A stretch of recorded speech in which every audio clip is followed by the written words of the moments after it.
Hi friends, welcome to my channel. జై శ్రీరామ్.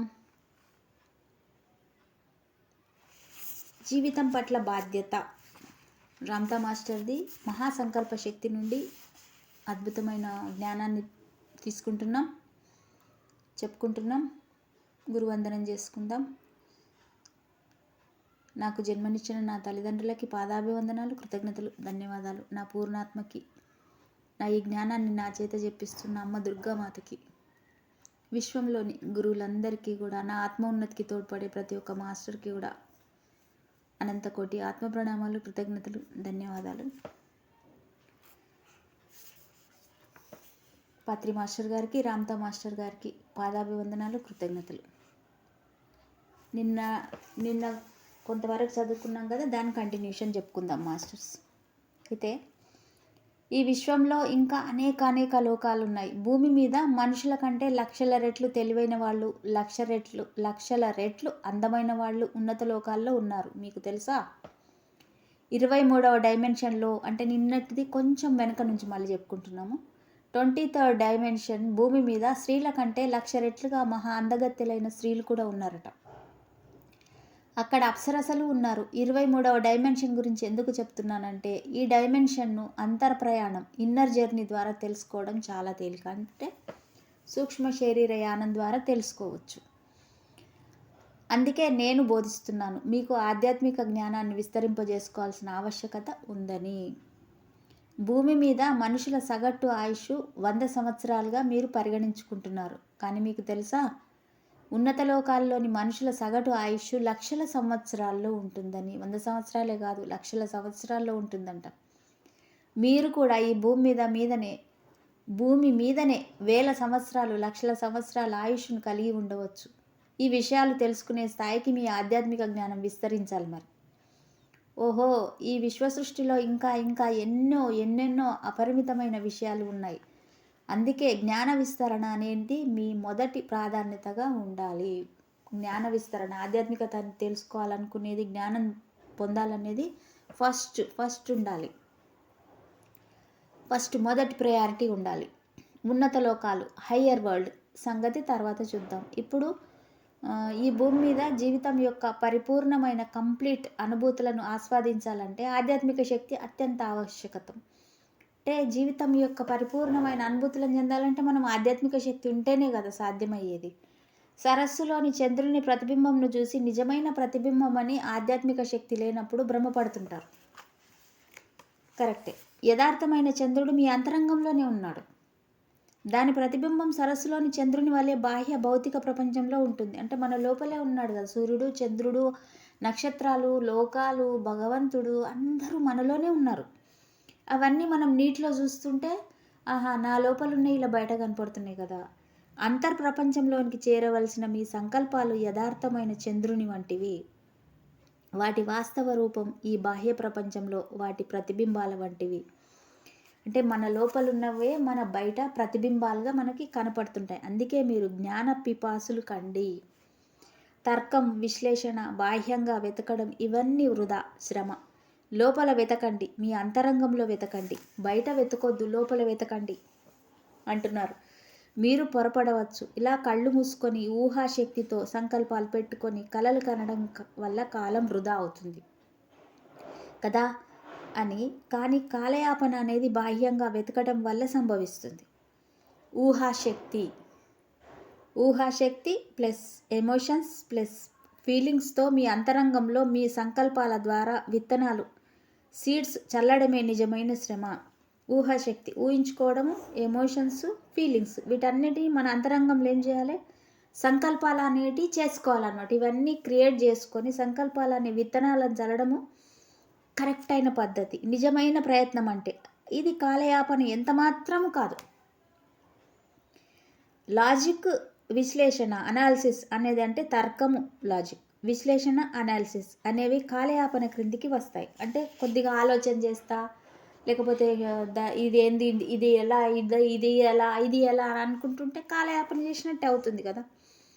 మీరు తర్కము plus విశ్లేషణ ద్వారా అంతర్ప్రపంచం, మరి మీలోనే దైవ పదార్థంను, బ్రహ్మ పదార్థం అన్వేషణ చేయడమే కాలయాపన.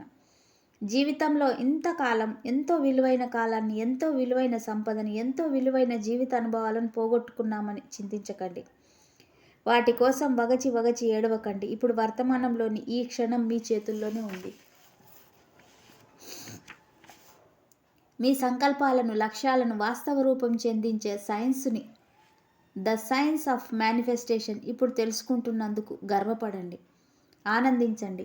అంతర్గతంగా మీలో ఉన్న శక్తి సామర్థ్యాలను వెలుపలికి తీసుకువచ్చి వాస్తవ రూపం చెందించే అవకాశం మీకు కలుగుతున్నందుకు ఆనందించండి. శక్తిని ప్లస్ చైతన్య శక్తిని, ఎనర్జీ ప్లస్ కాన్షియస్నెస్ మీ సంకల్పాల ద్వారా భౌతిక జీవితానుభవాలుగా వాస్తవ రూపం చెందించే సాంకేతిక శాస్త్రాన్ని, టెక్నాలజీ తెలుసుకుంటున్నందుకు ఆనందించండి. శక్తి క్షేత్రాలను, ఎనర్జీ ఫీల్డ్స్ జీవితానుభవాలుగా వాస్తవ రూపం చెందించే టెక్నాలజీ మీ ఊహాశక్తిలోనే ఇమిడి ఉందని మీ ఎరుకలోనికి వస్తే జీవితం సరళం మరియు సులభం అయ్యిందని గ్రహిస్తారు. మీరే దైవాలు. మీలోనే మహామూల చైతన్యం, ఆల్ దట్ ఈజ్ గాడ్ యొక్క సర్వశక్తి సామర్థ్యాలు ఇమిడి ఉన్నాయి. బ్రహ్మ పదార్థం ఈ సృష్టి అంతా ఆవరించి ఉంది, మీ అంతరంగంలోనూ ఆవరించి ఉంది. ఇక మీకు దైవం కాక మరేమిటి? మీరే దైవం కదా.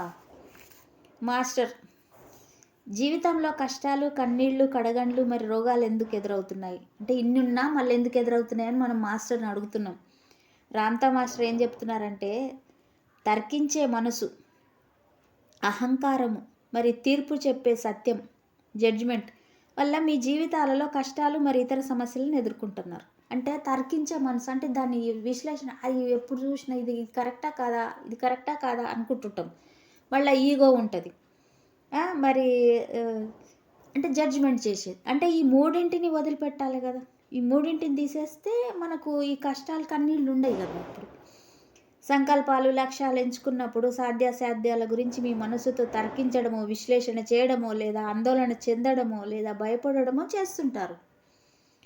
అంతరంగంలోని దైవ పదార్థానికి సమస్తం సాధ్యమైనప్పుడు మళ్ళీ తర్కాలు, విశ్లేషణలు, మరి భయాందోళన ఎందుకు? మన లోపల ఉన్న భగవంతుడు అన్నీ చేస్తాడు కదా అని ఆయన మీద వదిలిపెడితే ఇవన్నీ అవసరం ఉండవు కదా.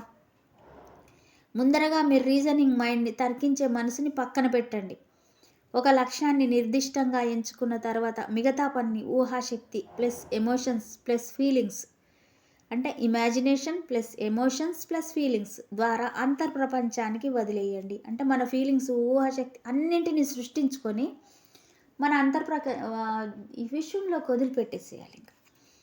ఇకపోతే రెండవది జడ్జిమెంట్, తీర్పు చెప్పడం లేదా అభిప్రాయాలు ఏర్పరచడం అనేది మిమ్మల్ని పరిమితులలో ఉంచుతుంది. అంటే మనం ఏదైనా సరే దానికి తీర్పు, ఇది ఇట్లా ఉండాలి, అది అట్లా ఉండాలి అంటే అన్నప్పుడు ఏమైందంటే మనం ఉన్న స్థితి ఒక రౌండ్ గీసుకొని అందులో గడి గీసుకొని అందులోనే నిలబడతాం, ముందుకెళ్ళలేం. మీరు ఏర్పరచుకునే జడ్జిమెంట్స్ని కొన్నింటిని ఇక్కడ పరిశీలించండి. రామ్తా మాస్టర్ చెప్తున్నారు ఫ్రెండ్స్. ఒకటో పాయింట్, జడ్జిమెంట్లో కొన్నింటిని. ఈ ప్రపంచంలో పోటీతత్వము, కాంపిటీషన్ ఎక్కువ. వ్యాపారం, ఉద్యోగం ఇలా ఏ రంగంలోనైనా పోటీ విపరీతంగా ఉంది. రెండో పాయింట్, ఈ పోటీ వాతావరణంలో సుఖంగా జీవించడం చాలా కష్టమైన విషయం. మూడో పాయింట్, మనుషులను అసలు ఏమాత్రం విశ్వసించకూడదు. మనుషులను నమ్మినవాడు మోసపోవడం జరుగుతుంది. నాలుగో పాయింట్, జీవితం సుడిగుండాలమయం. ఈ సుడిగుండాలతో సతమతమవుతూ జీవితం అనే మహాసముద్రాన్ని, సంసార సాగరాన్ని దాటవలసిందే.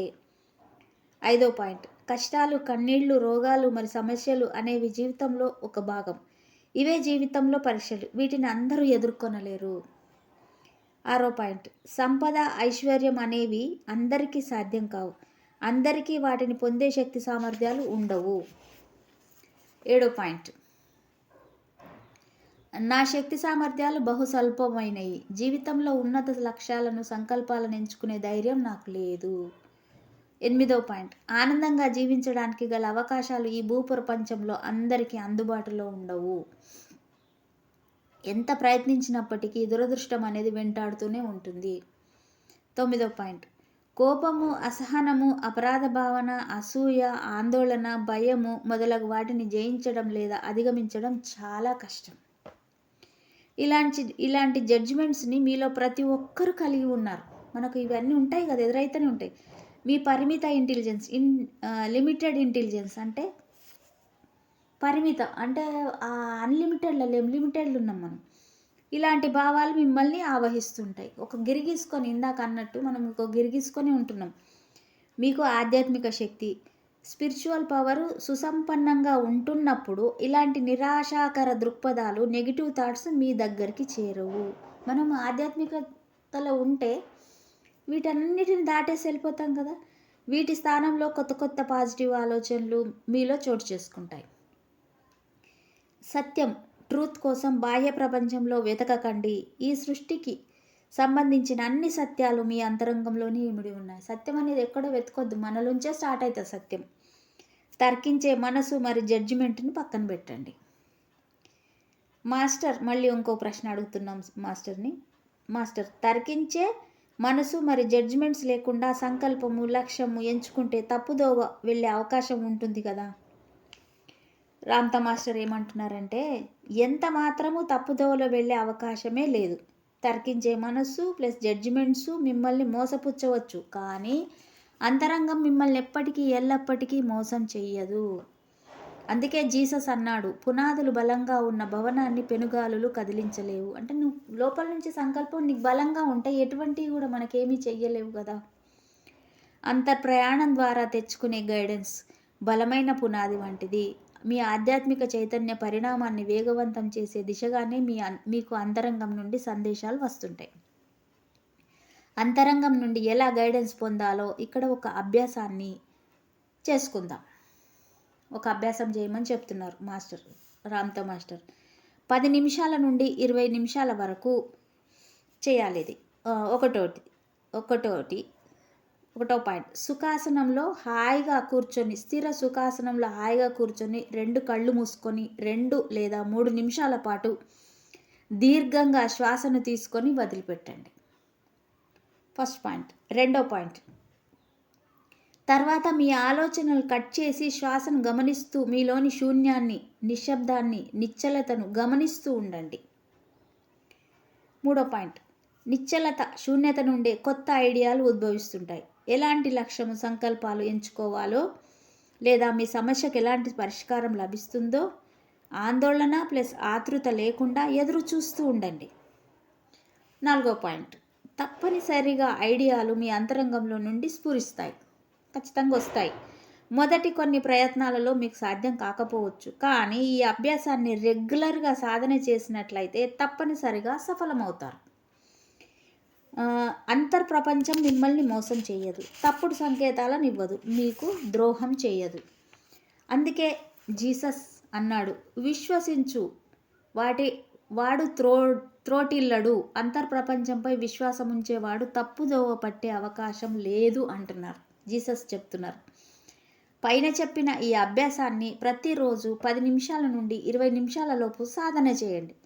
10 నిమిషాల సాధన సరిపోతుంది చాలామందికి.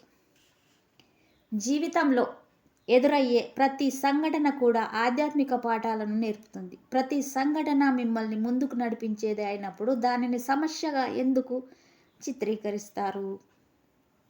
Thank you friends. మళ్ళీ రేపటికి కలుసుకుందాము. Thank you very much.